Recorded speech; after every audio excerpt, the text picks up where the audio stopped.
What I would say is somebody who's task-oriented, somebody who's a doer, what I always try to remind myself too is when I go straight to doing, I'm limiting things to my wisdom and capacity. But when I sit with the presence of God, when we partner with the Spirit, we're then limited by His capacity. That's a totally different thing, right? So that tension. So on the other hand, if I want to sit at the feet of Jesus and never do anything, there's probably some opposite corollary there. Well, for sure, there are missional reasons why we want to be governing. And so for sure, when I'm talking about the contrast between mission and control, we're not advocating that there be no governance, right? So we'll dive into that a little more practically. But what we are saying is what's dominating the conversation, right? Is the dominant motivation and the dominant piece of the conversation about mission, or is the dominant piece of the conversation about who controls what, who can decide what, how we specifically do X, Y, Z? And so we'll jump into the next section and talk about that, I think. But one thing I want to leave you with as a takeaway from this first session is that boards really need to measure decisions against mission values and missional measures. So why are we doing this? Is what we're doing impacting these things? If not, why are we doing them? There might be a reason, but we're going to measure decisions against these things, not personal preference. So boards get unhealthy when they're driven by personal preference instead of mission, right? You start to lose huge momentum when it's all about personal preference over mission. So keep that in mind. I want to shift a little bit to models of boards and why governance matters. So we're going to shift gears into session 2, and I want to caveat something for the folks in the room. I have not spent my whole career in the pastorate. That's been intentional. I have both interest and giftedness in business administration as well. So I've spent about half my career in the business world as well, co-vocationally as an executive in seed stage and turnaround companies, and working with venture capitalist firms to help underperforming companies perform better, and that sort of thing. So I have had the opportunity to be in all kinds of boardrooms, church board meetings, denominational board meetings, not-for-profit board meetings, corporate board meetings. And one of the things that I realized from this broad exposure to different kinds of boards is that a lot of times when we're coming into the church board, we're coming kind of with our own background and experience, and that might be limiting our understanding of what a board even is, right? So I just want to take a few minutes to talk with you about some different kinds of boards and what we're really shooting for from a Free Methodist point of view. So there really are kind of so depending on who you're talking about or talking to, they'll say there's between 4 and 7 different models of boards. I'm going to pick 4 because they're the 4 most common that we'll talk about today. One is an operational board, or you might have heard about this, a working board. One is a governing board. What is a governing board? One is an advisory or symbolic, or an advisory board, and the other is a symbolic board. Okay, so I'm going to unpack what those mean a little bit. But I just want to say from the get-go that the Free Methodist Church prefers a governing board model. And which honors the important contributions of the board and staff while empowering both to serve in different but critical roles. And so we're going to talk about that, but I want to unpack these different boards because sometimes it's easier to understand things by contrast, right? So I want to contrast some of these different kinds of boards. So, and by the way, these 4 types of boards are the most common in not-for-profit contexts, which is why we're focusing our time on them. So first is an operational board. So the role of an operational board that an operational board serves is actually conducting or managing the work of an organization. So these boards focus on current operations of the organization. The primary outcome that they hope to achieve is making sure the operations of the organization are effective and producing the desired results. Small churches are often structured with operational boards. And part of that is size dynamics, right? So I want to unpack that a little bit. But as churches grow, so there's probably some wisdom in a small church having a working board. But as you grow, if you continue to have a working board, it's going to create resistance against expanding or growing as a church. It's also going to create some real challenges in terms of risk management. So I just want to give you a practical way this works in a church, right? So here's a church board, an operational church board. So we have the board members and the lead pastor. The lead pastor does a bunch of stuff, and then each person on the board sort of has a portfolio, right? So Roy does the building and maintenance, and Sue does kids, and Jill does the money, and Don leads the teen ministry, and Ann leads the music. Now, when you're a small church, you don't have a lot of leaders, right? I've been there, right? And so my first church as a lead pastor, we had there were 21 of us, right? We were all on the board. Well, not really, but you know, there was an essence where we all worked together, or we're not going to get this done, right? So so in a small church, it's often operational by default. And this can be helpful. Here's the problem, is that you cannot oversee what you yourself are doing. Right. Okay, let that sit in for a minute. You cannot oversee what you yourself are doing. So when an organization is small, this kind of board is probably okay because the organization is moving slowly. There's not that big of decisions on the horizon, right? It's a small organization. But as an organization grows, the risks jump. Okay, the risks jump, and the need for oversight becomes more important. So let me give you an example. I pastored in a town where there were 2 types of people: those who had hit deer and those who were going to hit deer. Anybody relate to this? Okay. So here's the thing about deer in the road. If you can see a deer a mile down the road, you got lots of options, right? You can avoid the deer, you can pull over, you can take a different road, you can go slow, you can say, get away, deer, whatever. You've got options to avoid hitting that deer, right? When a deer steps out 10 feet in front of your car, you don't have any options. You might hit the brakes, but you're probably not even going to notice until you have already had a damage to your car. If you're lucky, like me, sometimes deer just run into the side of your car and they hit you. But anyway, I digress. The difference between an operating board and a working board is like that, okay? When you're in an operating board, you don't have a lot of foresight. You don't have a lot because you're just dealing with the immediate, right?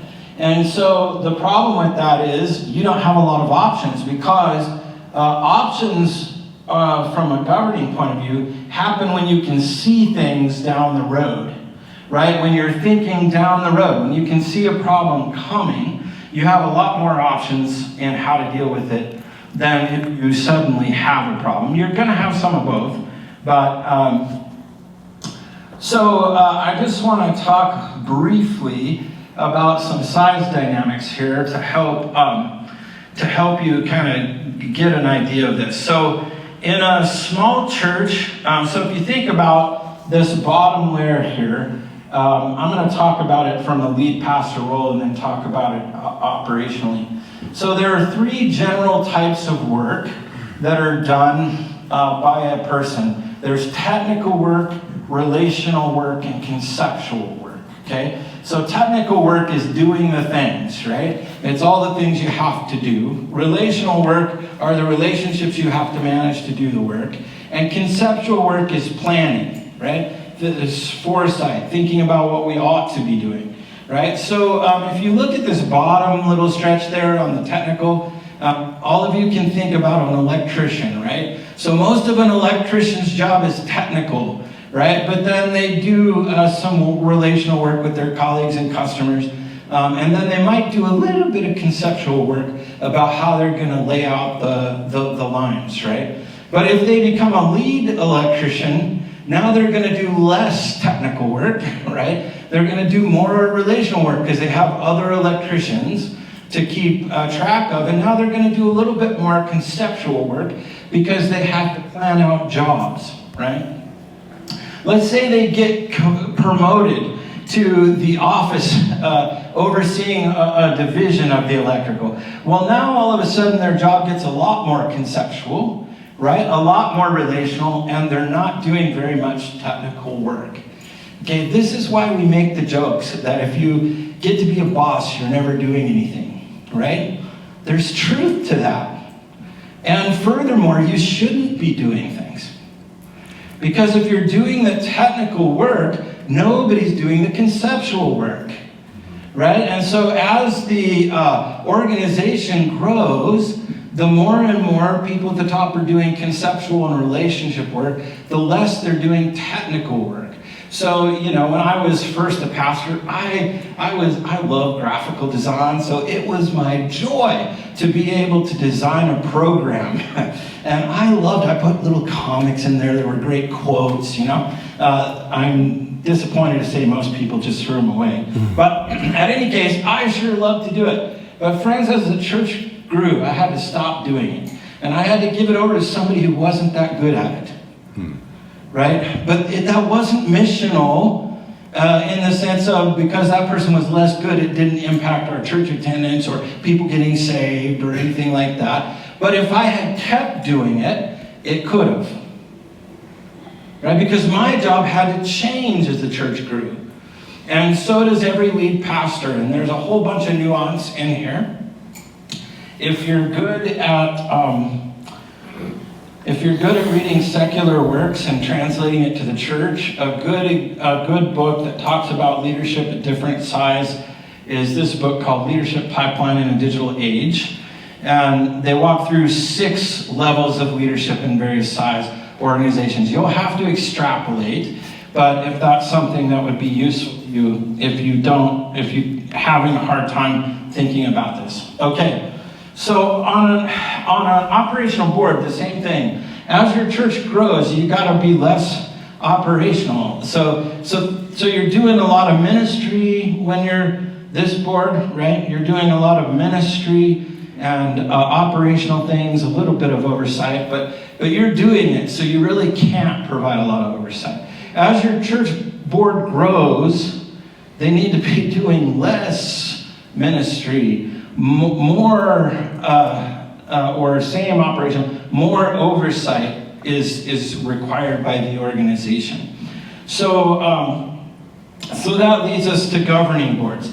Governing boards look a little bit different. So the role of a governing board that a governing board serves is in providing oversight and guardrails to the organization to ensure its mission. These boards primarily focus on the mission and the health of the organization.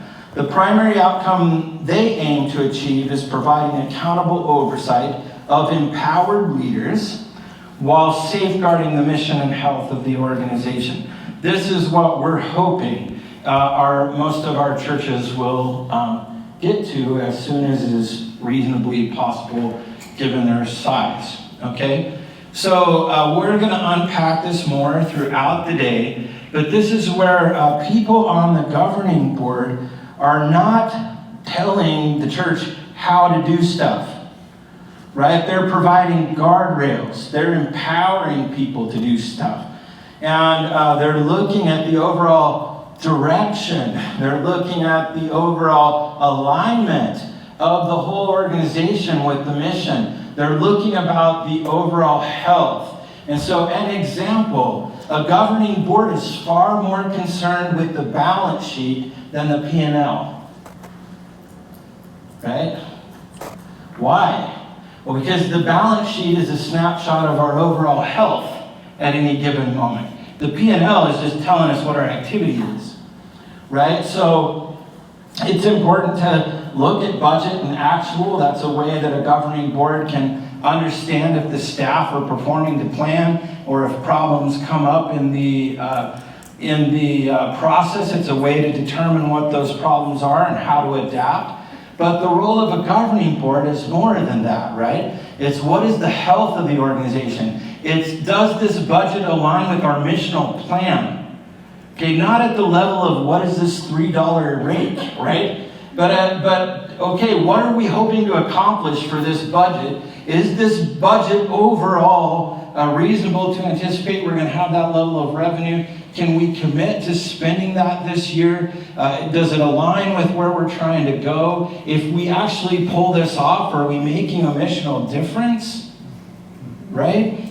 So, but not getting in. And these are the guardrails, right? So these are the guardrails with which ministry and staff can perform without having to ask our permission every time, right? So things like policies or, lead pastor can make financial decisions to a certain percentage of the overall budget, right? Without coming to the board, right? Why is that important? Because if every little thing comes to the board, you're not doing oversight.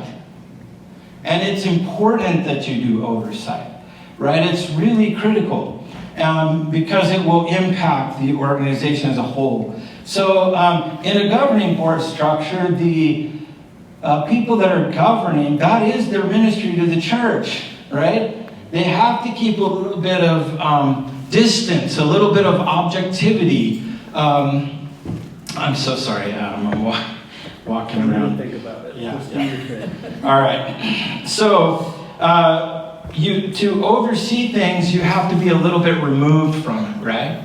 You have to be able to look at it differently because the reason that people that are doing it can't govern or can't oversee what they're doing is because all the assumptions that they have in doing it in the first place, they have when they try to oversee themselves doing it, right? So they cannot see what they don't see, right? So one of the benefits of a governing board having a little bit of distance is you're able to bring more objectivity. You're able to measure whether this stuff is in alignment a little bit better. You're able to look at the missional and the importance and be able to apply those things and be able to bring appropriate correction, be able to bring appropriate accountability. So there are practical ways we're going to unpack this later on, but this is what we would prefer. So there are two other kinds of boards. We would prefer you not have these in the Free Methodist Church, but I'm going to bring them up anyway because some of you have had experience with them. One is an advisory board. And so the role of an advisory board is really that offering of diverse viewpoints to the primary decision maker to help them make key decisions. So the idea here is they bring wise counsel. So you might have an advisory board. Please don't call it that. Because the more boards you have, the more confusing it is to people, right? Okay, so it was helpful if you have one governing board. But if you have an advisory board, some people do. It's called like a pastor's cabinet, right? Or maybe some of your churches, you're thinking, you know what? Most of the people on our board are of a certain age, and we need some advice from people that are in a different age bracket, right? So we're going to have an advisory board that helps us process certain decisions, right? Okay, that's all well and good. Again, I would encourage you to use other language for that, so it's not confusing. But advisory boards are great, but in our polity, we don't believe that in leaders that are deciding on their own, right? And so we wouldn't have an advisory board being our primary board. The state of New York agrees with us in that, and so I feel pretty comfortable saying that. So the other kind of board is a symbolic board. Now, typically, in not-for-profits that have a symbolic board, it's really that the people on the board are offering their affirmation of what the organization is doing, and sometimes they raise money for the organization. So you think of this as boards of people on the opera or the symphony in your town or something like that. Often have these kinds of symbolic boards. It's about their public image and it's primarily about fundraising. Okay, again, this is not probably something that we're going to see at a local church. Here's why I took the time to unpack this, because most people coming into the church board are more likely to have experience with the other three types of boards than they are having experience on a governing board. Okay, governing boards typically outside of a local church are something that only larger organizations do. And so by virtue of that fact, there's only a smaller group of people that have experience. So some of your board members may, but many do not. Many have come from a working board model, that operational board model, or an advisory board model, or maybe a symbolic board model in your local context. And so it's important to help define what the role of your board is and how a board functions in the Free Methodist context. So I want to break this down a little bit more. As you grow, and probably you're going to need to emphasize a little bit more, again, think about when the gravity of people is in a certain direction, you have to sort of overemphasize the other, right? So the gravity of most boards that I've seen in a church context is to go to operational and ministry decisions, conversations, right? So you're going to have to overemphasize the oversight function of the board for a while. So let's just give some examples. So there are three general things: the ministry, the operation, the oversight. So ministry is doing the things that we are led to do. It focuses on the what. What are we doing? So questions like, are we doing the work of the ministry well? You know, outcome planning, SMART goals, resource management, assessment of performance, those things. How can I grow in my capacity for mission? So this is focused like spiritual growth or personnel assessment or leadership development, skills training, those kinds of things, right? So if people are doing ministry, you want them to have practical capacity, right? So those are the kinds of things you're thinking about. Operationally, are we doing things right?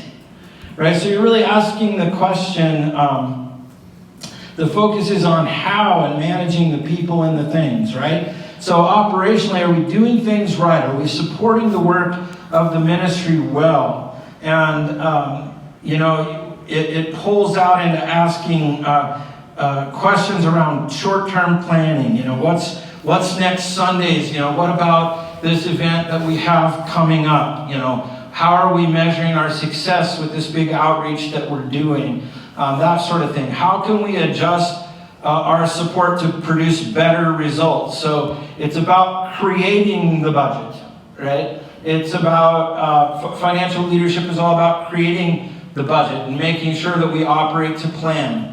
It's about creating systems and programs and ministry and those things, right? And we evaluate those kinds of things. Did we do them well? Right? So boards that do this. So how was Sunday? What went right? What went wrong? Okay? Those kinds of things. Listen, you need to do that somewhere in your organization. I would suggest probably not a board function.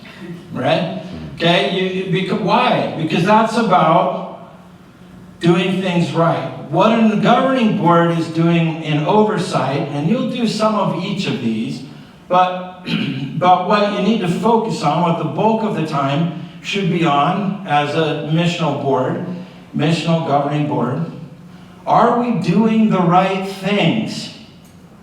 How many of you know you can do things right and still not hit your goal? It's really quiet in here now. I might be meddling. How many of you know you can do things right and not hit your goal? Right? So who's asking, are we doing the right things? Listen, there are lots of churches that are doing Sunday mornings just fine. They're doing it great. They're doing it right. Are we making disciples?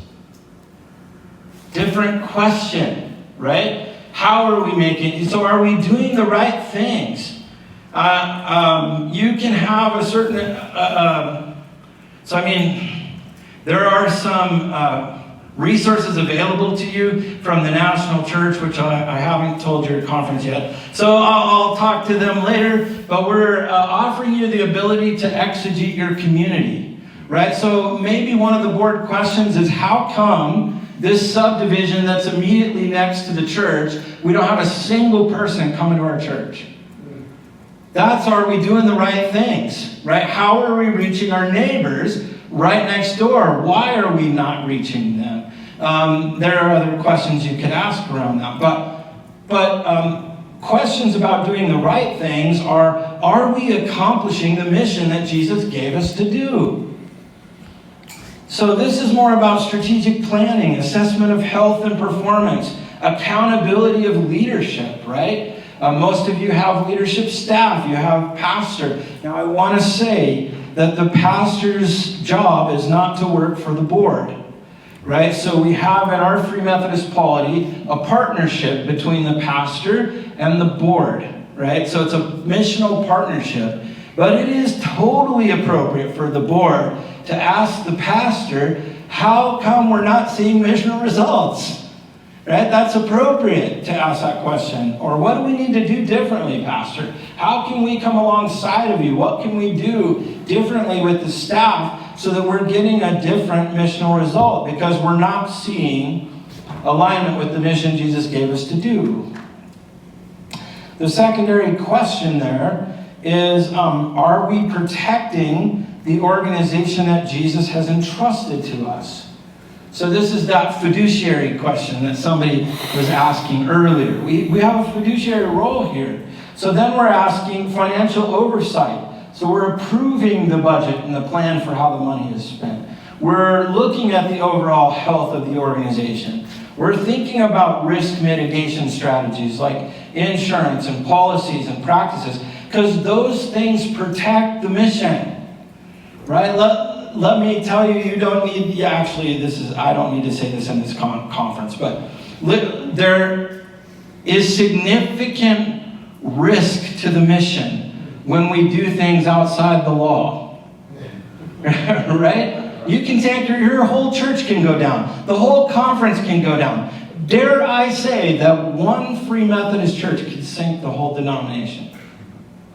Because we're small. That could happen if we're not doing things well. So it's important to mitigate risk in these ways. Legal compliance, the conflicts of interest, the records, the continuity training for new board members that might come on, how to serve on a governing board, all that stuff. That is important, and that is all around doing the right things. Friends, most of our boards spend most of their time in the middle. Are we doing things right versus are we doing the right things? And so we need to shift a little bit more. Yeah. Can I change the slide? I just wanted to mention this because it's Do you want me to change the slide? No, don't. Okay. This is a question I get, a practical question, and I've had conversations in this room. But on our boards, we're supposed to have a treasurer, right? And a lot of times people don't understand the treasurer moves too, right? So a treasurer, as the church gets larger, does not need to be the one figuring out all the systems and everything else. 100%. I just wanted to mention that. The other thing is, since we've got board meeting members here, when you go to a pastor and you say, why aren't we? It really has to be we. Yeah, Don't go and say, why Why aren't aren't we? you? Why aren't you? Yeah, And that's so right. that's just one of those things where